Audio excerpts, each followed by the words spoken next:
Kumusta mga kabasketball?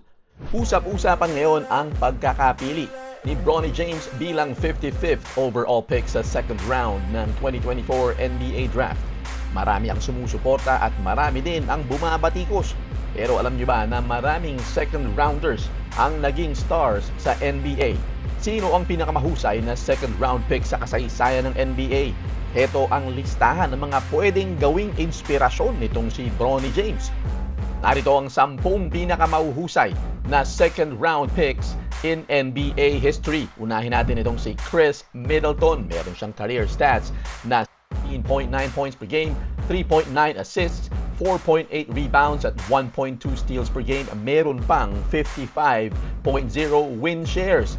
Ang career nitong si Chris Middleton ay isa sa pinakamaganda matapos siyang ma-draft ng Detroit Pistons bilang 39th overall pick sa 2012 NBA Draft. Ipinadala siya sa G League. Mantakin mo yan mga basketball. Bihira siyang makita sa court sa loob ng 2 season sa Detroit. Ngunit nagbago ang kanyang career noong 2013 nang maging bahagi siya ng blockbuster trade para kay Brandon Jennings. Sa loob ng 10 season kasama ang Milwaukee Bucks, nag-average itong si Middleton ng 17.5 points. May 45.8% mula sa field at 3 beses naging NBA All-Star. Mas gumanda pa ang kanyang performance sa playoffs na may average na 20.3 points kada laro. At sa 2021 NBA Finals, nag-average ito ng 24 points, 6.3 rebounds, 5.3 assists at 1.5 steals per game na tumulong sa Milwaukee para makuha ang titulo. Para sa mga mahilig tumalpak dyan at tambay ng mga sportsbook at game apps, pasok na sa Arena Plus. Bukod sa sportsbook at games, pwede mo pa mapanood ng live ang NBA, PBA at iba pang sports. Mag-register na. Scan lang ang QR code na ito. Susunod si Gilbert Arenas. Merong career stats na 20.7 points, 5.3 assists, 3.9 rebounds at 1.6 steals per game. May 51.3 win shares ang mamang ito.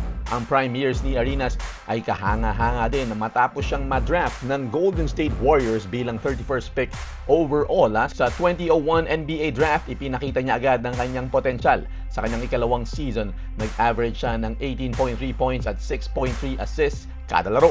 Noong 2003, naging restricted free agent siya at pumirma sa Washington Wizards.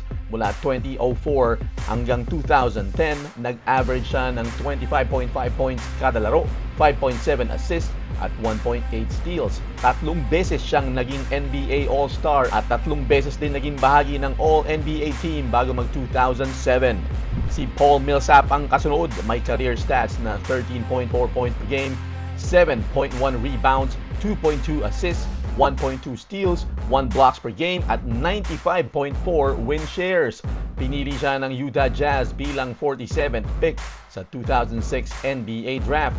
Nagkaroon si Millsap ng mahabang karera sa 4 na iba't ibang NBA teams. Mula 2006 hanggang 2022 kasama niya ang Jazz, Atlanta Hawks at Denver Nuggets at Brooklyn Nets. 4 na beses siyang naging NBA All-Star at naging bahagi ng NBA All-Defensive Second Team noong 2016. Sa kanyang peak noong 2011 hanggang 2017, nag-average siya ng 17 points, 8.1 rebounds, 1.6 steals at 1.1 blocks per game.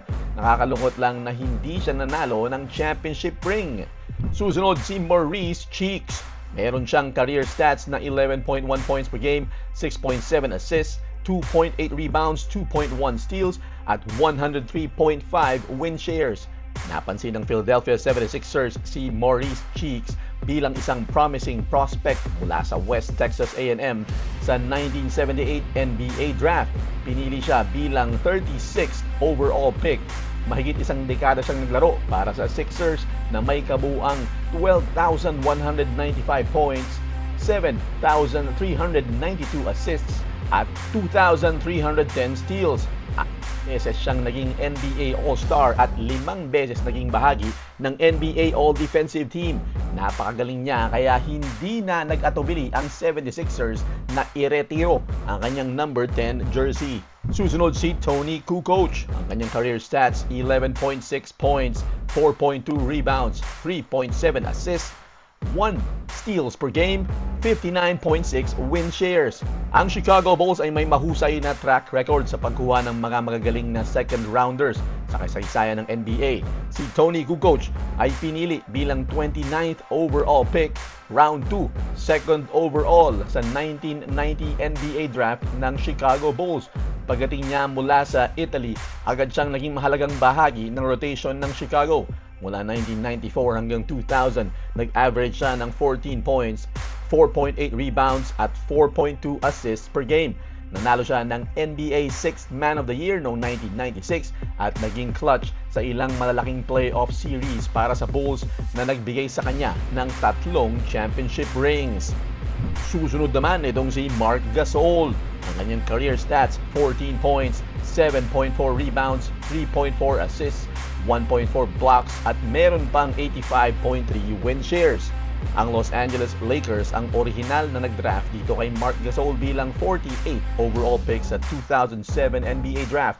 Ngunit agad siyang itinrade sa Memphis Grizzlies bilang bahagi ng deal para sa kanyang kuya, Pau Gasol.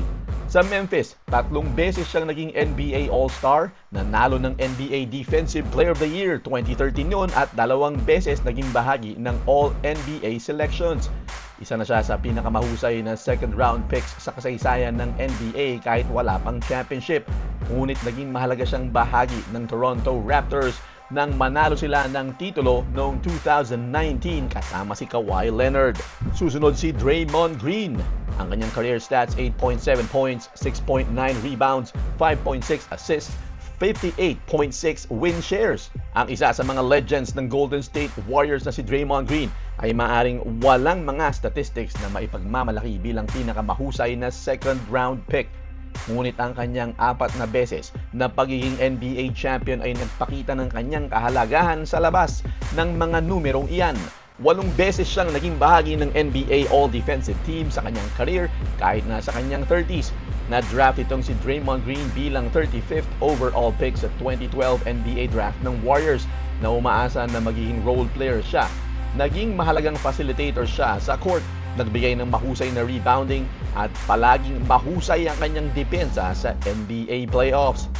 Susunod itong si Dennis Rodman. Sa kanyang career, averages na 6,683 points, 11,954 rebounds, 1,600 assists at meron pang 89.8 win shares.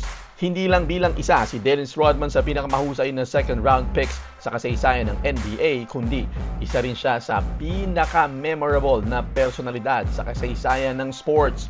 Ang 6'7" forward ay alam ang kanyang role sa NBA at ginampanan niya ito ng perpekto.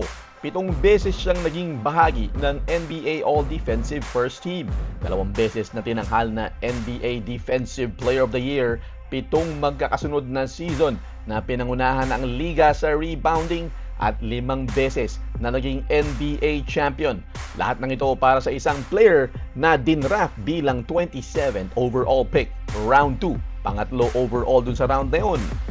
Pangalawa sa pinakahuli, itong si Manu Ginobili. May career stats na 14,043 points, 4,001 assists, 1,392 steals, 1,495 three-pointers made, at 106.4 win shares.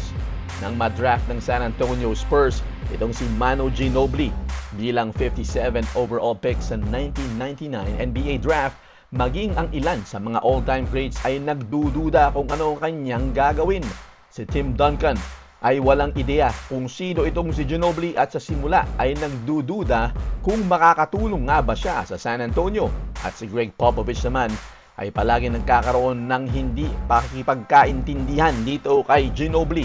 Matapos mag-average ng 10.4 points kada laro sa kanyang unang 2 season sa NBA, nag-average itong si Ginobili ng 16.8 points kada laro na meron pang 4.2 assists, 4.1 rebounds, at 1.5 steals per game mula 2005 hanggang 2011.